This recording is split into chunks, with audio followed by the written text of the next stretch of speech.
demigod of rock thrust his guitar pick down in one final stroke, and the Stratocaster screamed under the arena's flashing strobes, a thunderous roll of drums finishing behind him. Uproarious applause exploded from the crowd. He gazed out at them, raking sweaty tendrils of hair from his face, letting the applause crash over him in staggered waves. In the light of the strobes, dozens of young women with Hollywood faces screamed at him, their eyes aglow with lust, hands groping at the stage. Beep. He had played perfectly, and in that moment he owned the crowd, the look on their faces. A startling silence and a blur of white light stole over the world in an instant.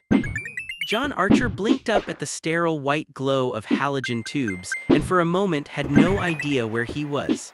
He sat reclined in a sleek black lounger, his fingers splayed over warm globes of semi-soft blue gel.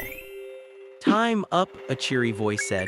"I'm afraid the demonstration only lasts 10 minutes. The salesman peeked into Archer's field of view, a thin man wearing a gray suit and an expectant grin. "Pretty amazing, right?" he said. "Yes," Archer heard himself say. The salesman laughed. By degrees it all came back.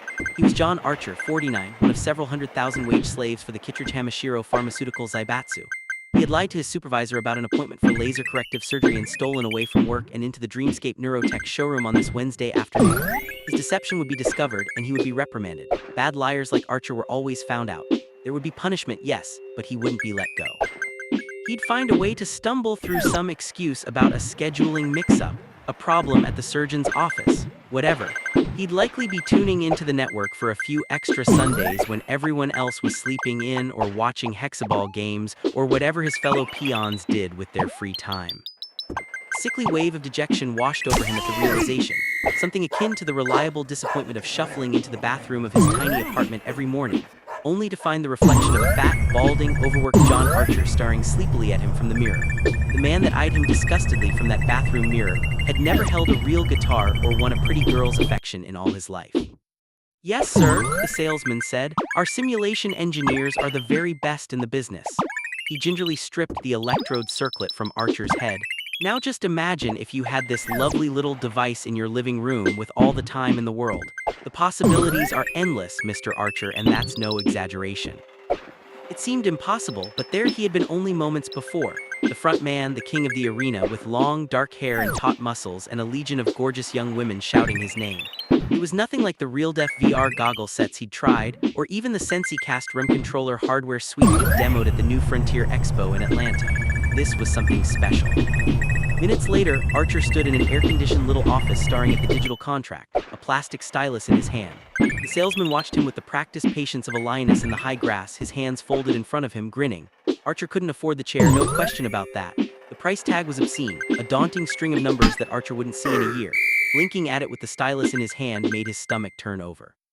But he thought if he could make the minimum payments, maybe sell off the autocar, the air filtration units, something, anything. He remembered the heft of the guitar in his hands, the rapid dance of his fingers up and down the fretboard, the power of controlling the crowd with the Stratocaster's blasts and wails. The hunger for it ballooned in his mind, and his hand had signed on the flashing line almost before he knew he'd done it. And just like that, the contract vanished from the screen and the salesman had taken Archer's hand and was shaking it heartily. Archer blinked at him, astonished in spite of the simplicity of the gesture. He discovered then that he couldn't remember the last time that someone had touched him.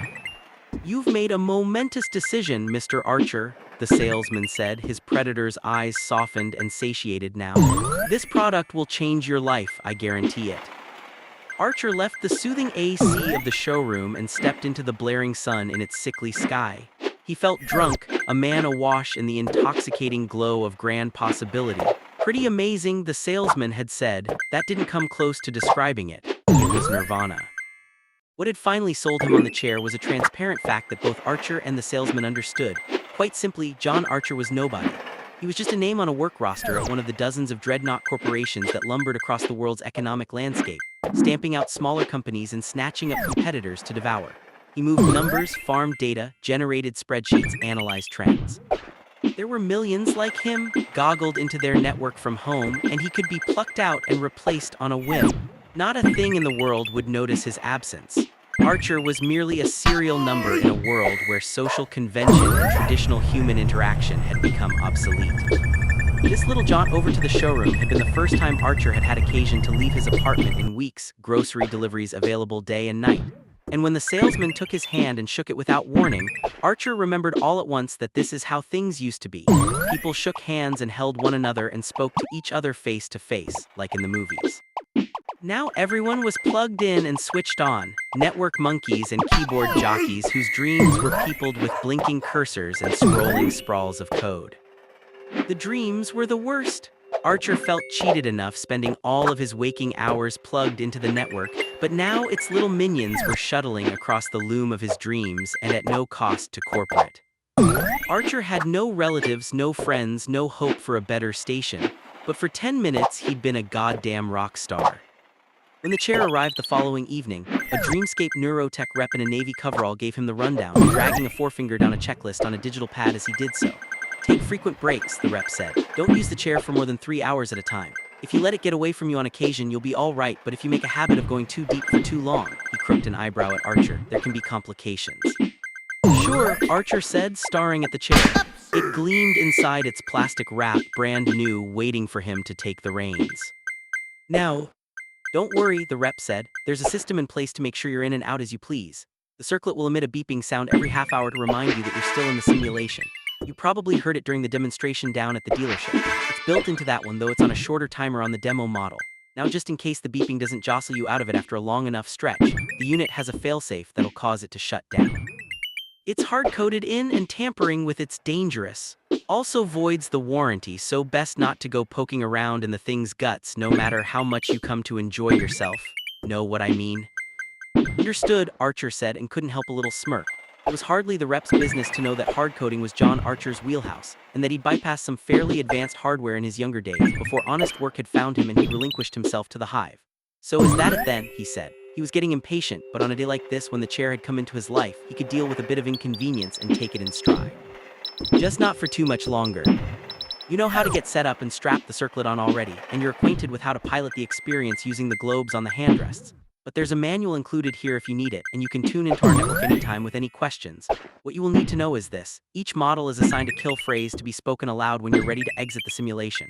The kill phrase for your chair is, Samantha strolls in silver fields. Samantha strolls in silver fields, Archer said, smiling at the chair. You got it, the rep said, returning the smile.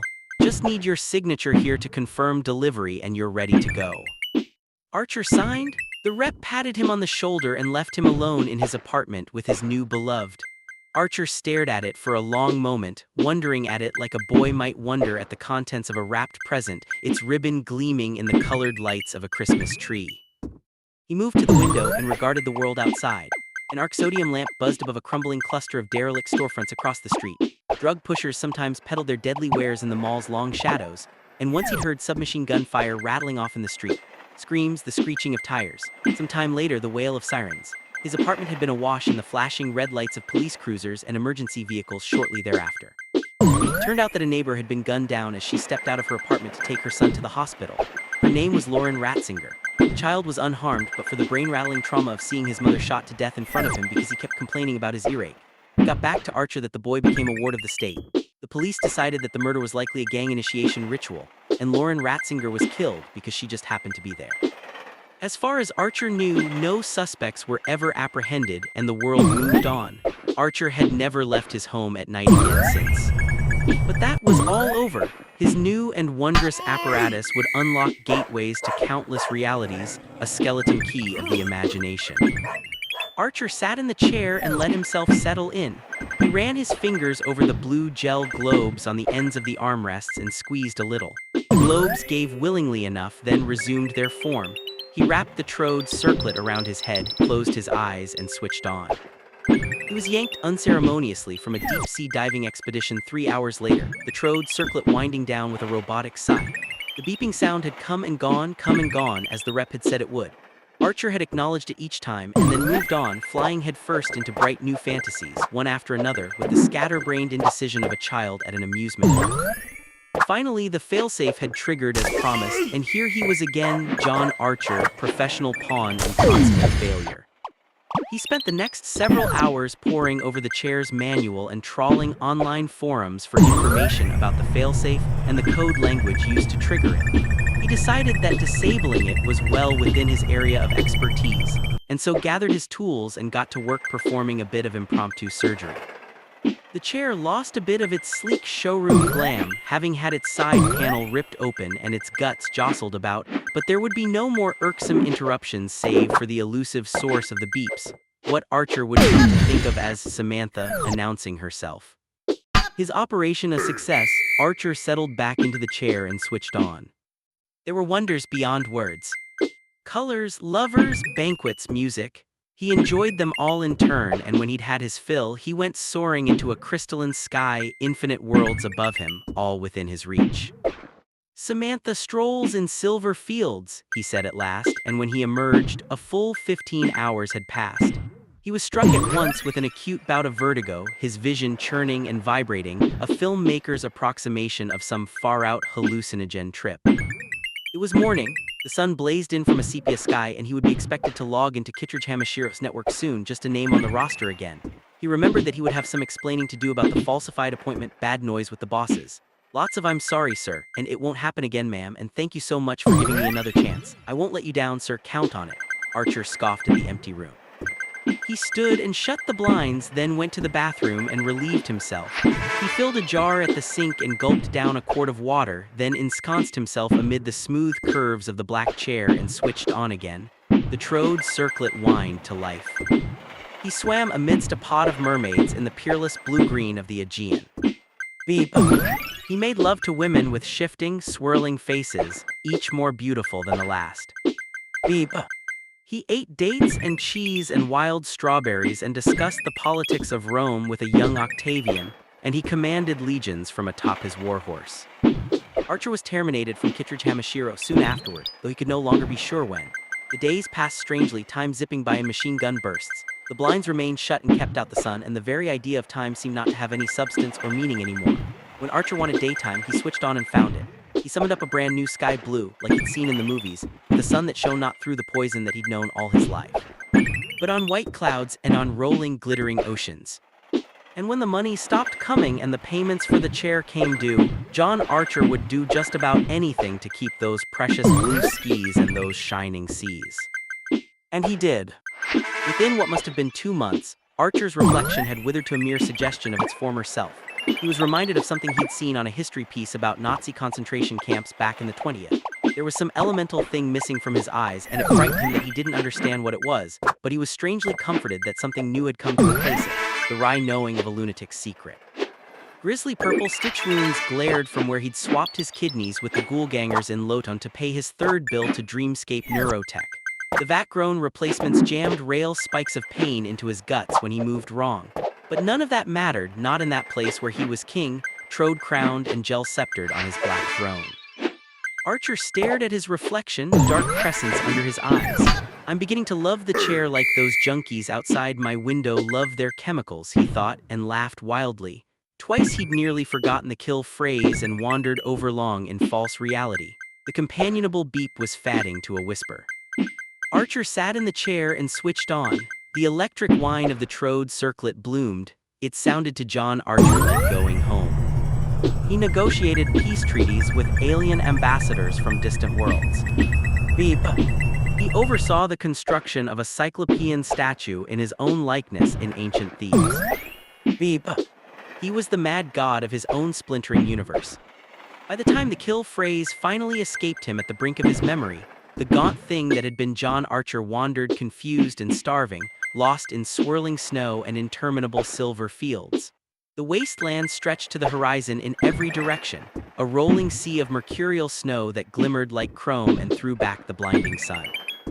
Deep in a shadowy corner of his mind, he was vaguely aware that a woman named Samantha was here, somewhere in the wastes, amidst the swirling snow, and that she was the key to his rescue. Beep, Samantha called feebly in her strange, bird-like machine voice. The sound came from everywhere and nowhere, and he spun, looking for her. For a time uncounted he searched, an hour, an age, wandering the forever desert. Finally, when he had forgotten all but her name, he could walk no longer. The woman, whoever she was, had abandoned him and chirped no more. Samantha, the thin man croaked, and pitched forward into the snow. When Dreamscape Neurotech's credit enforcers bashed in the apartment door some time later, one of them doubled over and vomited at the smell. The rotting corpse of client Arch J115 stared from sunken sockets, its emaciated shanks blackened with old waste. The buzz of jiggering flies mingled with the tiny electric whine of the crowed circlet, still powered on and projecting the black silence of a corpse's fantasies. It was a sound that a dead man named John Archer might once have remembered, a sound like going home.